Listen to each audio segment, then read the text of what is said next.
You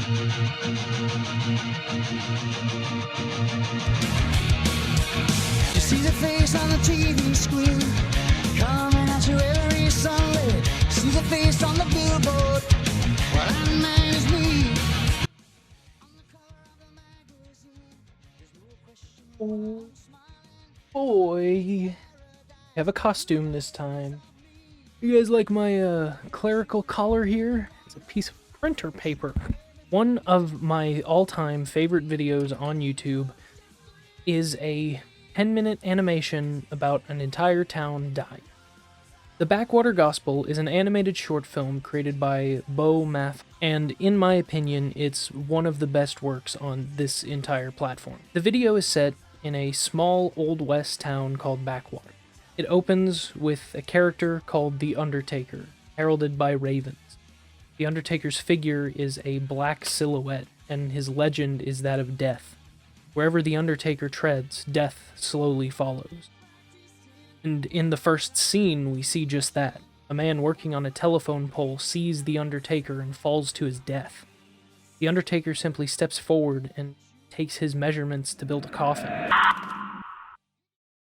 It's a quick and heavy opening as we cut to the title card and then the establishing shot of Backwater. Creeps across your floor.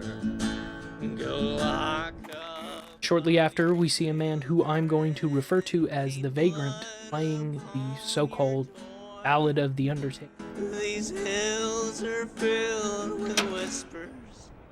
Out of a church at the top of a hill steps the priest, whom the Vagrant waves to. The priest sneers at him and orders his assistant to ring the church bell. Toll a debt's knell. He climbs from hell to drag some poor soul back. Now, during this Ballad of the Undertaker, the Vagrant says that he crawled out of hell to drag souls back with him. And this isn't exactly a notion that I agree with, and you'll probably see why in a little bit. The congregation of the entire town heads toward the church. One of the townsfolk knocks the Vagrant's guitar, which causes a string to break. Without a second thought, the priest chuckles it. It's also worth note to point out that he was the first one in line, meaning there was ample room for him to simply walk around the Vagrant's neck of the guitar, and he intentionally bumped into it.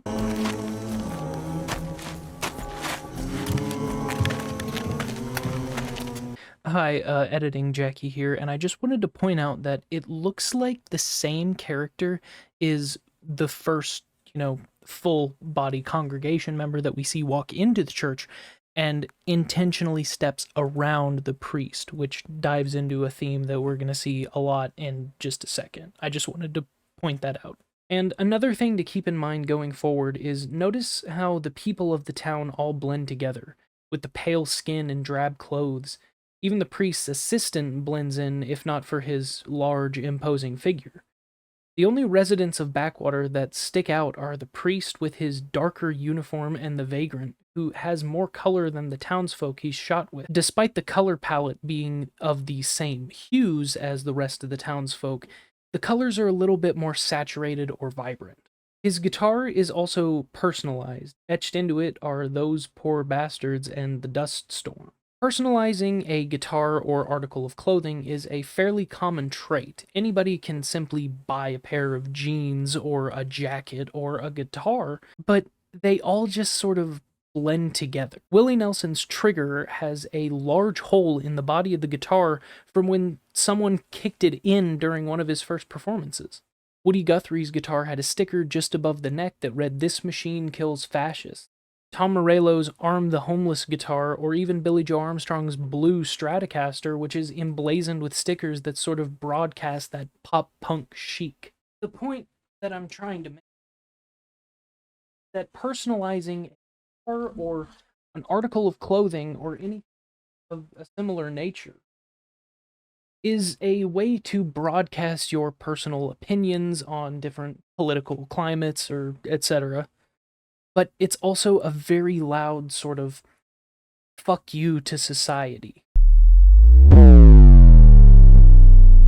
Guitars are relatively expensive compared to other things that people may personalize. And we live in a society where people tend to view nice things as something that needs to be kept in a pristine condition. Why would you devalue a guitar by emblazoning it with stickers when you could sell it for money down the line? However, on the inverse side of this, you have people who don't care about the monetary value of an object as much as the sentimental value of an object. People who personalize their gear or their garb are saying that they don't care what society deems as worthy to wear in public. They want to express themselves for who they are. The priest calls the only townsperson not in the church the vagrant to Submit to the Lord! To which the vagrant notably responds, Why don't you try it? The priest's sermon is unusual, and I promise that I'll circle back to it, but just listen for now. And also note the sign behind the pulpit reading, Fear the Lord. Now, the term God-fearing is sort of a term that is used for people who follow scripture very close, people who go above and beyond in the teachings of Christianity. And this is just a bit of a personal taste, but I've never liked the term. If you follow the teachings very close to your heart, then why would you be afraid of God? You know, like, listen, man, I think you're just afraid of the devil. Anyway, listen to the sermon. One bad apple, people. That's all it takes. One bad apple, and the whole barrel is spoiled. Do you want to save that barrel? Then throw out that apple. Cast it away.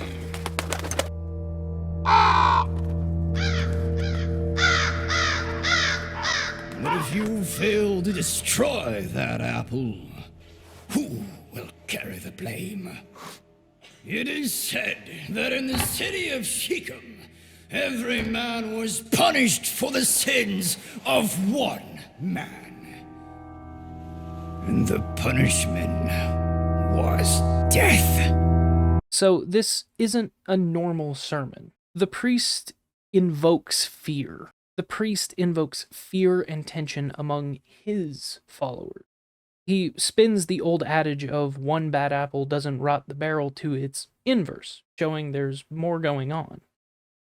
Old phrases like this exist for a reason, and spinning one to its inverse only exists to prove the point of the speaker and not necessarily the phrase itself. Now, interestingly, I wasn't able to find any information about a biblical city of Shechem, with a lot of the results coming back to the term Shiloh, which is sort of a term that's used interchangeably-ish with the Messiah, which would be Jesus. However, the story does sound a little bit familiar to another town that starts with an S in the Bible, Sodom, Gomorrah.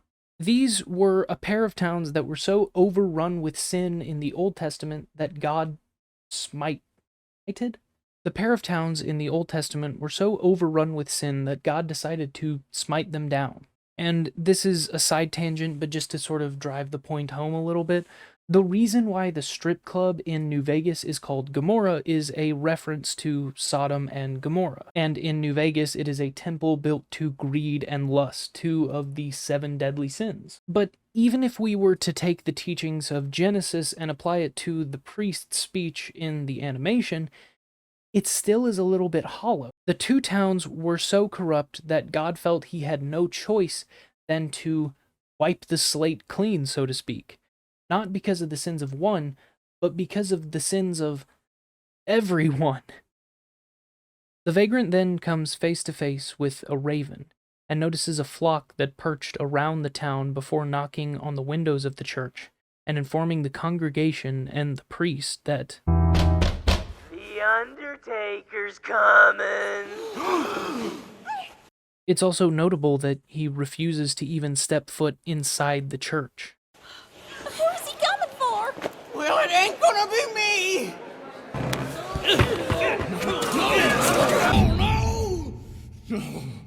No. That old Bible speaks of angels doing service unto the Lord.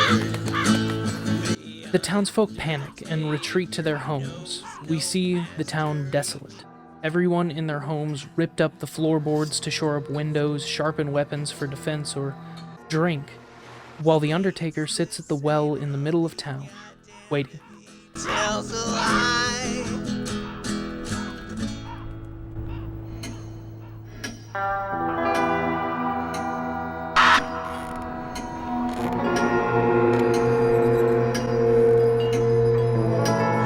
Who's he coming for? Not me, Lord.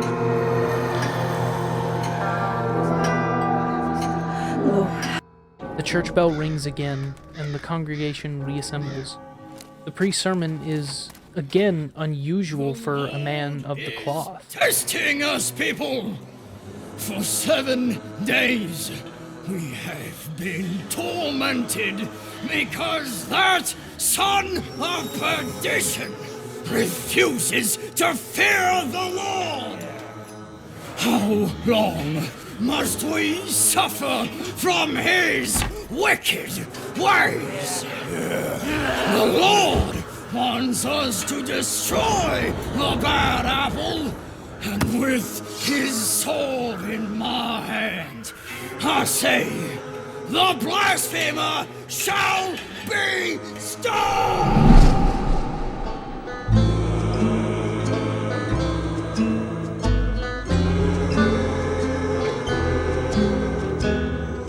And granted, in Luke chapter 22, verse 35, Jesus warns the disciples at the Last Supper that hard times are coming, and if they don't have a sword, to sell their cloak and buy one.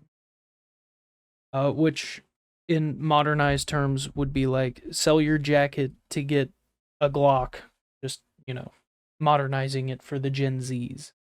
Where was I? Oh yeah, Jesus. But Jesus didn't incite the disciples to act in violence to fellow man. Even a passage earlier, Peter swears that he would follow Jesus to the grave, and Jesus says to Peter, "Before a single cock crows this day, you will 3 times deny knowing me." Which means, before the sun comes up, you're gonna say 3 times that you never knew who I was. Again, translation for the zooms. Rather than let harm fall on the people who would later crucify Jesus, he tells them to remain true to God and to only act out of absolute necessity. Gotta take some of this stuff off, it's hot in here. Getting to heaven is the ultimate battle royale. And once you reach eternal salvation, it's like cranking infinite 90s up to the skybox. The priest calls for the vagrant to be stoned, and the townspeople, desperate to drive off the Undertaker, barge out and chase him down. The priest lords over him, calling, Let he who is without sin cast the first stone. but restrains himself from throwing even a single pebble. After the priest's assistant crushes the vagrant's head with a boulder, the townsfolk notice the Undertaker hasn't moved.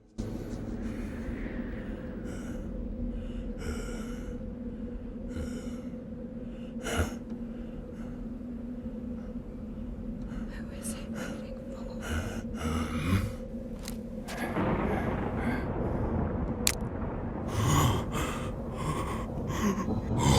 God, no. Rains begin to fall as the people grow fearful of who the Undertaker is here for. Descending into absolute anarchy, the town begins to slaughter each other, opening... Well, it ain't gonna be me! The assistant calls to the priest, yelling at him before charging at him.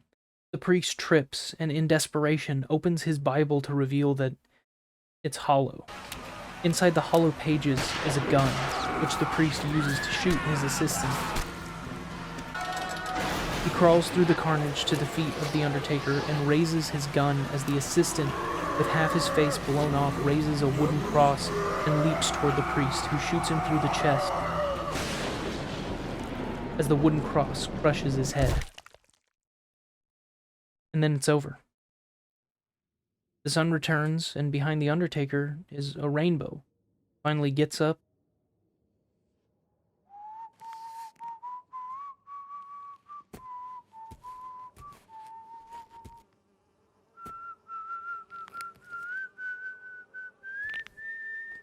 pulls out his tape measure, and goes to work.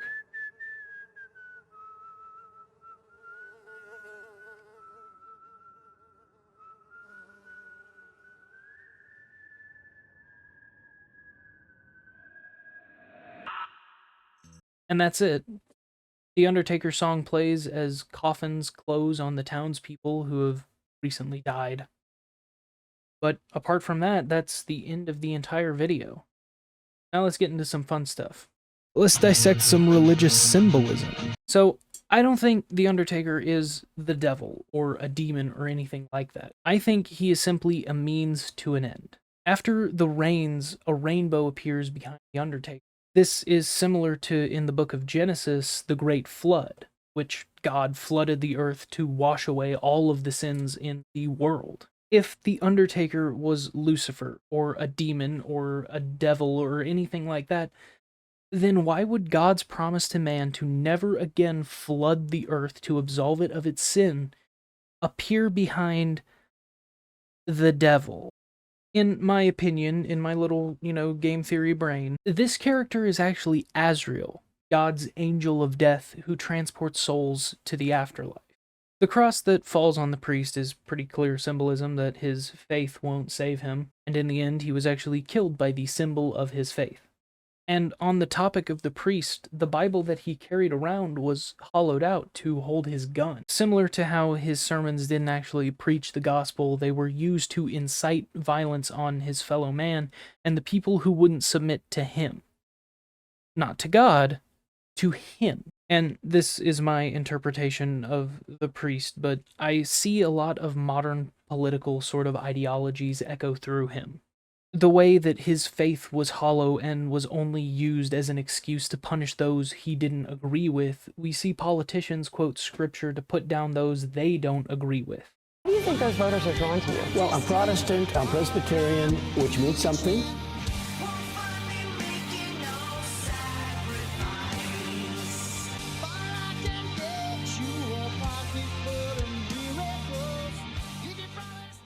Another clear symbolism is how the vagrant died, with his arms splayed out and his feet together, similar to how Jesus died on the cross. When the camera pans out after the carnage, we see that he is mostly clean. The ring of gore and carnage surrounds him, but is a few inches away, leaving him mostly clean. To me, this says that the only person in the town that was the least sinful, if not free of sin, was a guy who never even stepped foot in a godless church. Like I said, this is my favorite animation on YouTube, and I hope that I've exposed a few more people to it because it is absolutely phenomenal. I am leaving a link down in the description. Please go watch it and come back and see if there are things that you picked up on that I didn't. Everything from the story and the little details to the phenomenal music design and that grungy art style, the voice acting is amazing.